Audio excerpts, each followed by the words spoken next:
Namaskar, hello and welcome to Sunset TV. I am Tina Jha, you're watching Perspective. So the first part of the budget session of Parliament got over on Friday. Both houses will now reassemble on the 14th of March to sit until the 8th of April for the second half of the budget session. The first part began on the 31st of January with President Ramnath Kovind's joint address to both houses. The Union Budget for 2022-23 was presented by Finance Minister Nirmala Sitharaman on the 1st of February. And starting 2nd February until the 11th, both houses held discussions on the Union Budget and motion of thanks to the President's address. Proceedings were held in a staggered manner in view of the prevailing pandemic. While Rajya Sabha sat in the first half of the day, proceedings of Lok Sabha were held from 4 p.m. to 9 p.m., also being extended beyond 9 p.m. on several days.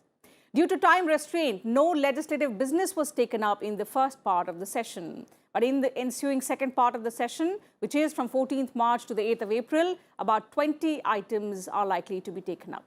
On the show today, we will talk about the key bills that are likely to be taken up in Parliament after recess, and also we'll analyze the key highlights of the just concluded first part of the budget session.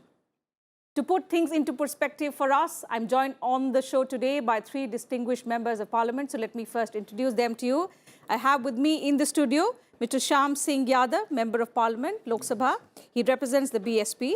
And I'm joined virtually by Mr. Prakash Javadekar, Member of Parliament, Rajya Sabha. Thank you for joining me on the program today on Sunset TV. Mr. Javadekar, allow me to begin the program today with you. Your response on how you look back at the just concluded first part of the budget session. I think this was a very productive session because there were no days lost and opposition definitely walked out on certain occasions, and there were loud noises also, but still it was a peaceful and productive budget session, first part. And more importantly, this has happened because there is a public outcry against disturbance of Parliament. Mm-hmm. And now opposition has also got the feedback that if they continue with this attitude and practice, then they will lose their public support further. And therefore, I think everybody becomes wise sooner or later. And I think this will also continue in the next part of the budget session. Absolutely. A disruption-free session. In fact, the proceedings have been quite smooth, Mr. Yadav, in both houses of Parliament. What, according to you, would be the key takeaways from the 10 sittings that we've witnessed over the past few days? Madam, firstly, I would like to comment on the budget. This budget was very disappointing. It was like without salt in food, without smell in flour, you can say like paper flour. And almost every section of this society, like salaried people, like laborers, so many, all sections expected something from the budget, but there was none of it. Like you say, according to a survey report of economy report of the government of India, people are still in distress, still in trauma. They have not recovered well completely after the corona. And in the report, it was said this scheme of Manrega, this must continue with more budget, with more money into it. But sadly, they have not allotted more money for the Manrega, first thing. In the same way, there are so many areas like fertilizer, like food subsidy, they have cut down the budget.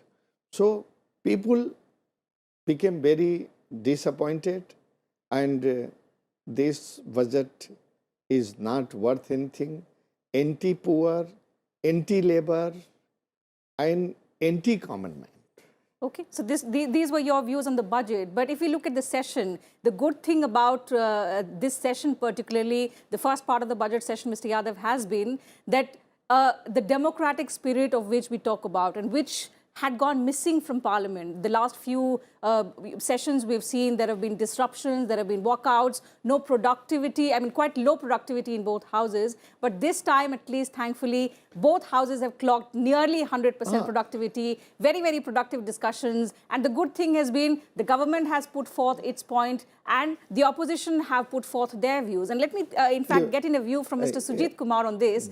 Mr. Kumar, let me come to you for your perspective. Since we're talking about how the session has been, the first part has been quite productive in terms of discussions that we have seen. Two important things, discussion on the on the union budget and also on the motion of thanks, but largely very, very productive discussions coming in from leaders, from members across parties.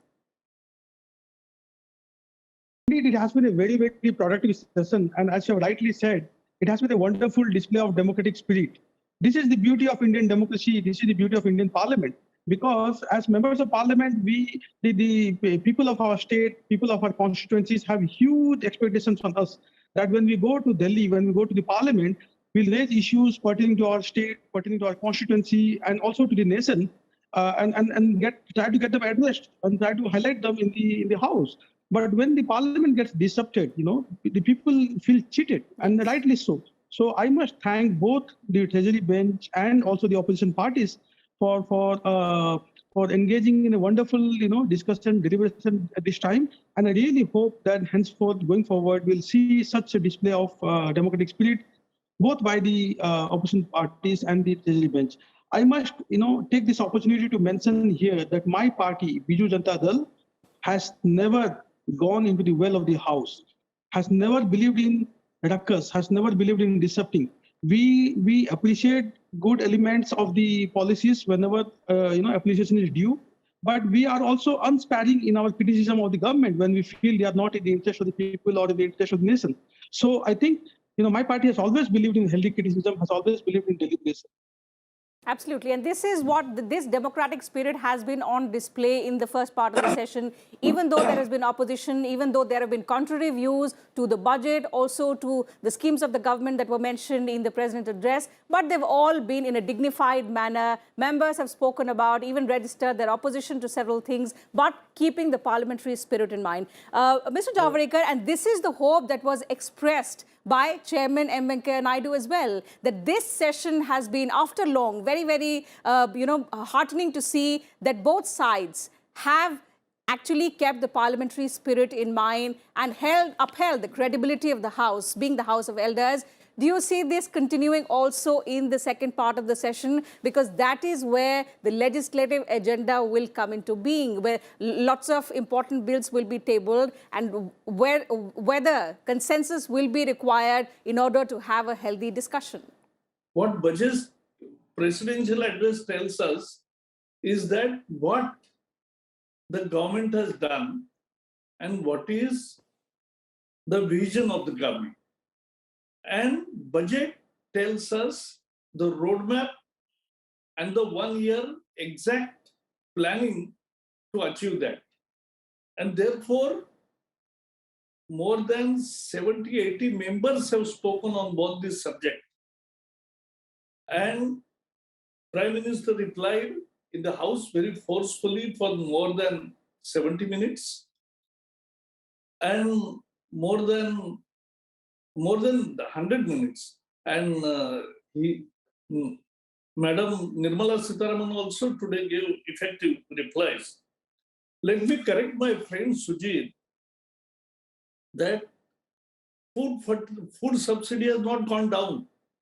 These are budget estimates.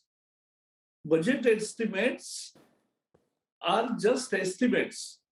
Whatever is required in all these three, fertilizer, food, Manarega, and what is the past experience? Manarega, where the provision was 80,000 crore rupees, actual expenditure was 1,40,000 crore rupees. Fertilizers again.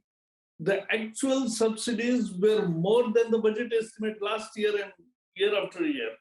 And food subsidies. In 2014, the food subsidy was then a food security system subsidy. that was only 1 lakh. It was 80,000 crore rupees. Now it is 1,80,000 crore rupees.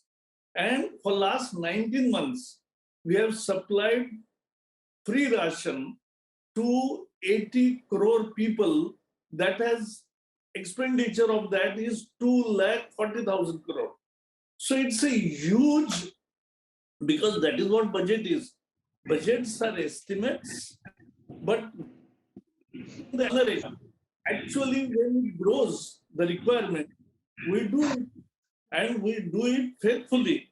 So that is what has happened in all these things. What is important message of this budget session is, Prime Minister narrated it very nicely.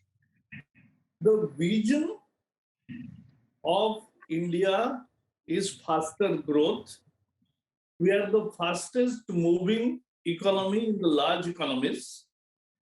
But at the same time, we have plan and vision for next 25 years when we will be celebrating our 100 years of India independence. And for these 25 years, we have a vision of a developed, inclusive, and giving the right type of social justice and empowerment of people. Okay. And fully democratic. So this is the vision with which we are moving ahead, and that's why he called it Amrut Kal, Yes. because that is what India is heading towards. We have already achieved, and the main program that then I will stop.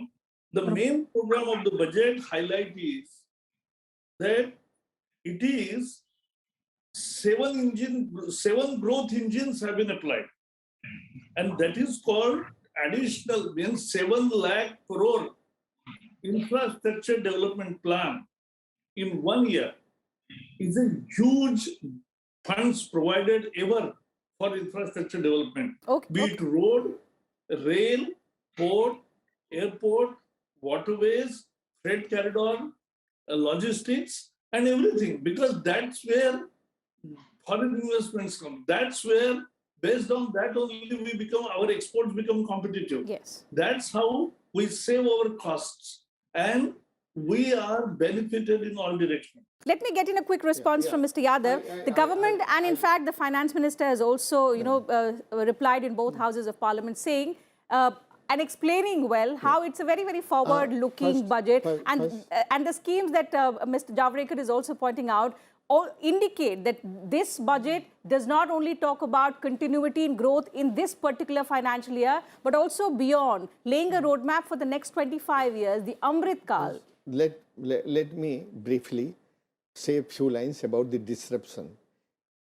Mr. Javadekar told that there was a realization on the part of opposition that there should not be more disruption. With the word realization, I don't agree to. It is not realization. It is the ruling party, treasury benches, removed the cause of conflict. They withdrew the farmers' bill, for which opposition parties were agitating, disrupting. And it is the sole responsibility of the treasury benches to run the parliament in a smooth way. I must say one thing. But shouldn't the opposition parties also be cooperating? They cooperate. But if something happens on the basis of their majority and their strength, if they don't see the reason, if they don't see the ethics of the parliamentary democracy, then they are supposed to. I must say one thing. Mr. Javadekar Sahab, it is his parliament's report that in the year from 2009 to 2014, I don't have a report right now, but he can see the report.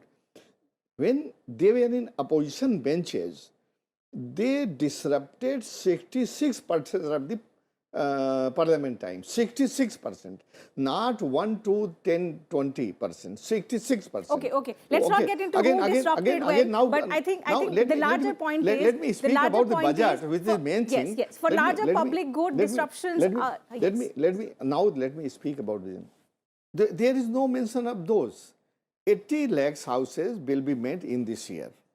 I doubt. You see after 1 year how many houses they are able to make it. They just throw away the things. They just they just mislead the people. They just mislead the people about the houses I tell. And same way they bring in very decorative language. Like first they shouted 2 engines, 2 engines. Now they are, apart from 2 engines, they are shouting 7 engines. These 2 engines plus 7 engines will be pulling the economy of India, which will go nowhere, I must say. Even they are hiding before Corona, behind Corona. But I must say, if you see the rate of growth of GDP, it was already falling down like anything before Corona started. Corona started in January 20 and lockdown was exactly 23rd March 20.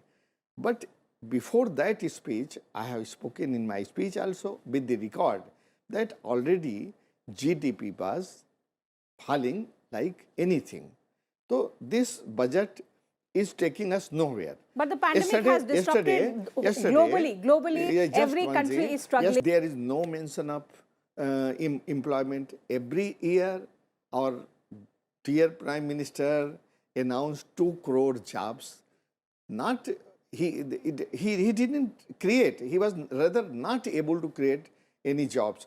He is so far not able to tell how many jobs created and in which department. Okay, so these were issues that you think still prevail and of which the budget does not take into account. Okay, let me also go across to Mr. Sujit Kumar and get in his word on what he thinks has been the biggest takeaway from the budget and also from this session, which we are talking about, which has been, after long, quite a productive one. Mr. Kumar, what according to you has been the biggest transformational message that the Finance Minister has sought to give through her budget? First of all, I would like to correct Mr. Javadekar. It was not me, it was Mr. Shyam Yadav ji who spoke about the food deficit. And in fact, I have not spoken a word on the budget. So I'll do so now. No, so, because on virtual meeting, we always have problem because we don't see each other. Today, while speaking on the budget, I did try to highlight many positive aspects of the budget, and there are quite a few. For instance, 7.5 lakh crore for capital expenditure will certainly boost growth, will try to take the economy to the $5 trillion that we have been talking about. Technology-led growth, infrastructure-led growth, these are certainly positive aspects. The 14 PLI sectors will boost employment, certainly. So the focus on startups, focus on ease of doing business, focus on green energy, privatizing renewable energy. These are all certainly laudable aspects of the budget. Another thing which I must compliment the Finance Minister for is that she did not present a populist budget despite the elections being held in 5 states. But credit of the government and to the credit of the FM, she did not present a populist budget. Also, there was tax relief for cooperatives.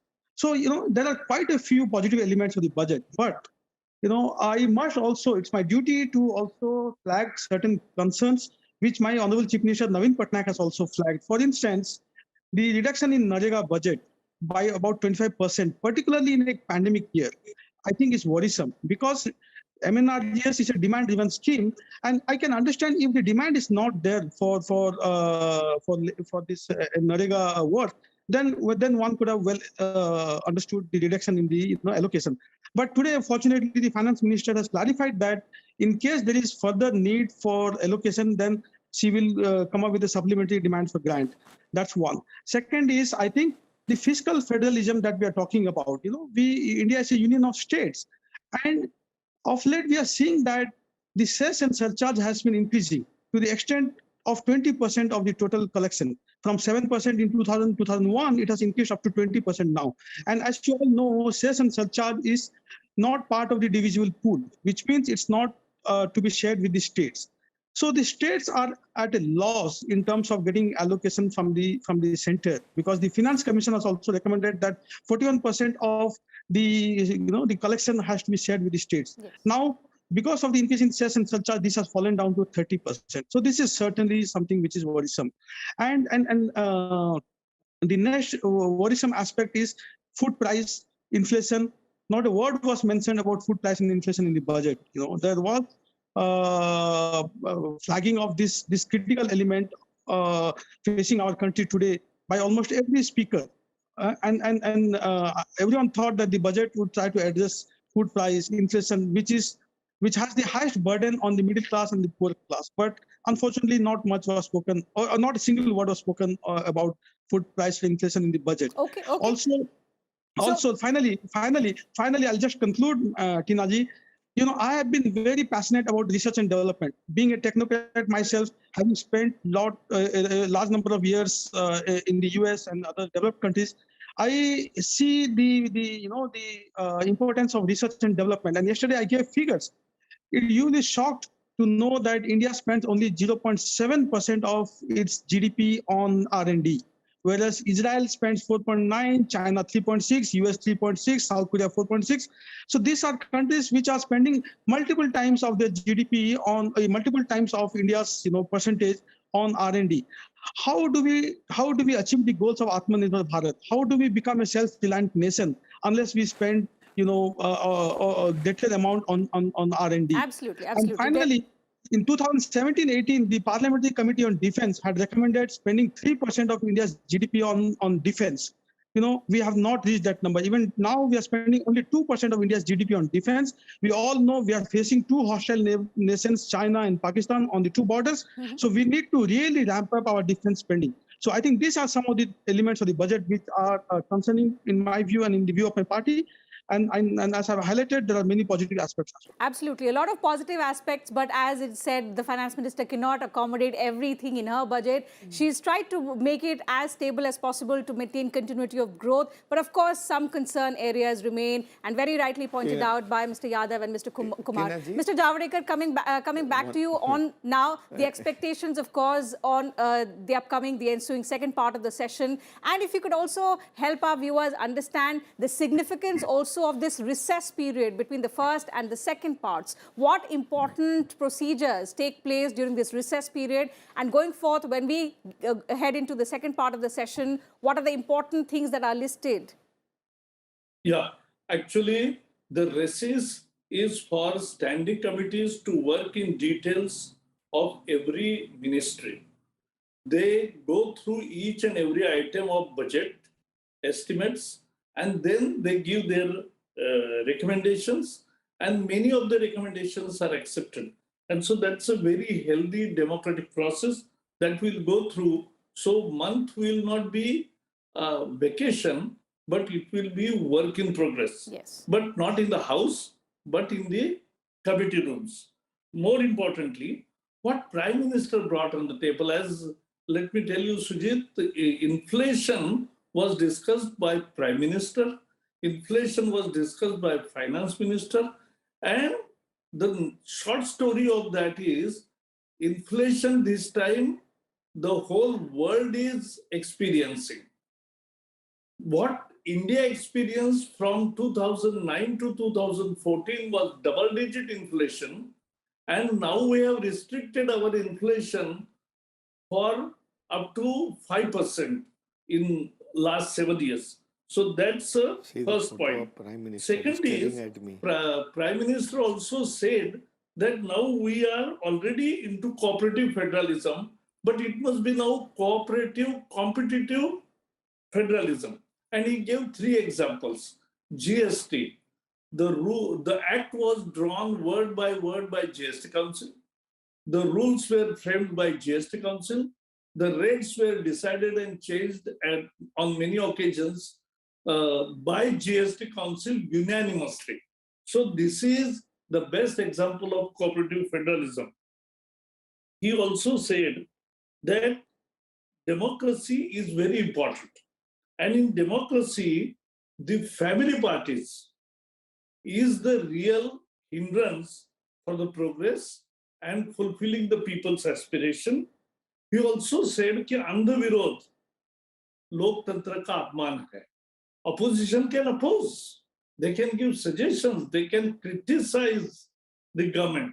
But andha virod, yani just hating for hating, is not the right way of democratic processes. And he narrated how the earlier regimes dismissed 100 state governments since independence. And that is a very important aspect.